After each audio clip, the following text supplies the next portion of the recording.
আসসালামু আলাইকুম সবাইকে, welcome to our kitchen lifestyle with বউ শাশুড়ি। আশা করছি আপনারা সবাই ভালো আছেন। আমরা আল্লাহর রহমতে ভালো আছি। আমি আজকে নিয়ে এলাম হেলেঞ্চা শাক, যেটা মানে এটা আসলে এক এক অঞ্চলে এক একভাবে বলে। আমাদের দেশে এটাকে বলে হেলেঞ্চা শাক। তো এই যে এই শাকটা, তো এই শাকটাকে আমি আজকে কাঁঠাল বিচি দিয়ে ভাজি করব।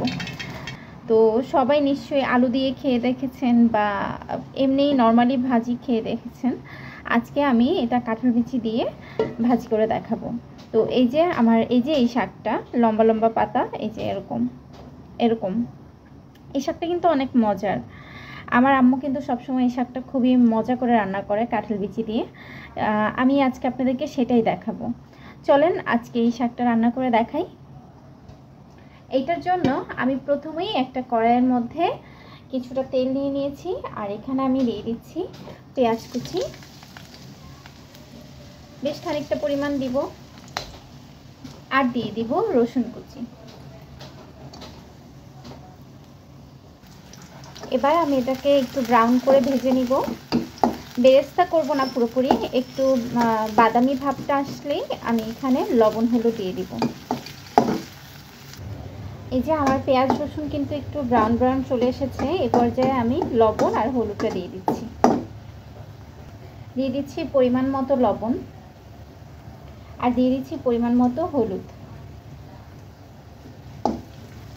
এবার আমি এই যে কাঁঠাল বিচিগুলো, এগুলো আমার শাশুড়ি ফ্রোজেন করে রেখেছিল, তো আমি সেগুলোই এখানে এখন দিয়ে দিব।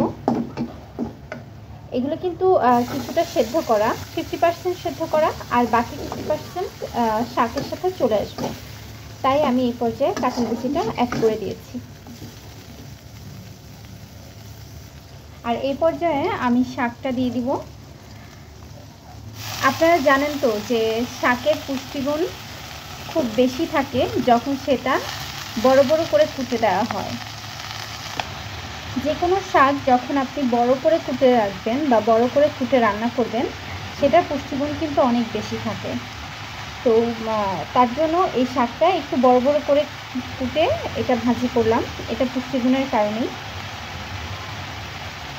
আর আপনারা আমাদের লাইফস্টাইল উইথ বউ শাশুড়ি পেজের পাশে থাকবেন, আমাদের ইউটিউব চ্যানেল সাবস্ক্রাইব করবেন। আমাদের ইউটিউব চ্যানেলটি লাইফস্টাইল উইথ বউ শাশুড়ি নামেই রয়েছে, আর প্রতিটা ভিডিওর ক্যাপশনেই আমাদের ইউটিউব চ্যানেলের ভিডিও লিঙ্ক দেয়া থাকবে, সেখান থেকে গিয়ে আপনারা সাবস্ক্রাইব করতে পারেন এবং আমাদের পেজে লাইক কমেন্ট করে আমাদের পাশে থাকবেন। আর এবার এটাকে আমি এখন ঢেকে দিব, ঢেকে সেদ্ধ হওয়া পর্যন্ত অপেক্ষা করব। একটু নেড়ে দিচ্ছি।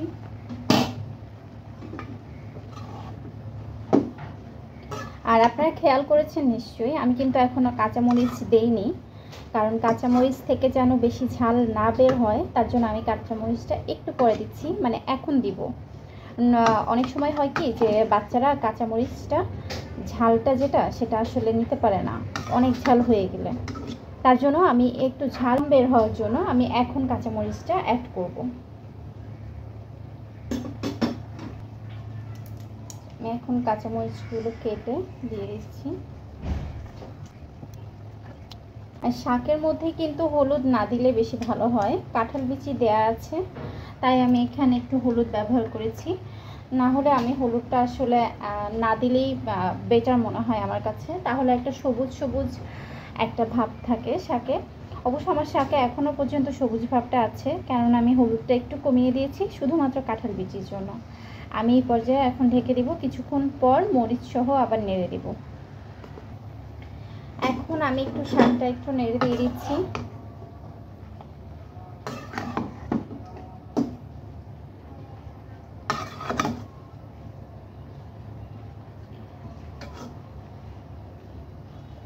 কাঁঠাল বিচি দিয়ে একটু শাক ভাজি খেয়ে দেখবেন, খুবই ভালো লাগবে। আলু থেকেও কাঁঠালের বিচি দিয়ে খেতে কিন্তু অনেক মজা হয়। এখন আমি ঢেকে সেদ্ধ হওয়ার জন্য ঢেকে দিব।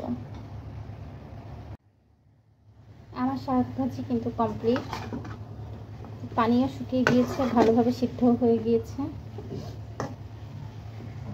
এভাবে আপনারা অবশ্যই একবার ট্রাই করে দেখবেন। এখন তো কাঁঠালের সিজন, তো কাঁঠালের সিজনে কাঁঠাল বিচি আপনারা ফ্রোজেন করেও রাখতে পারেন, এবং ফ্রোজেনের সাথে সাথে আপনারা এভাবে করে আপনারা শাক বা সবজি এগুলাতে আপনারা দিয়ে খেয়ে দেখবেন, খুবই ভালো লাগে কাঁঠাল বিচি দিয়ে খেলে। তো সবাই ভালো থাকবেন, আমাদের জন্য দোয়া করবেন, লাইফস্টাইল উইথ বউ শাশুড়ির পাশে থাকবেন। আল্লাহ হাফেজ, আসসালামু আলাইকুম সবাইকে।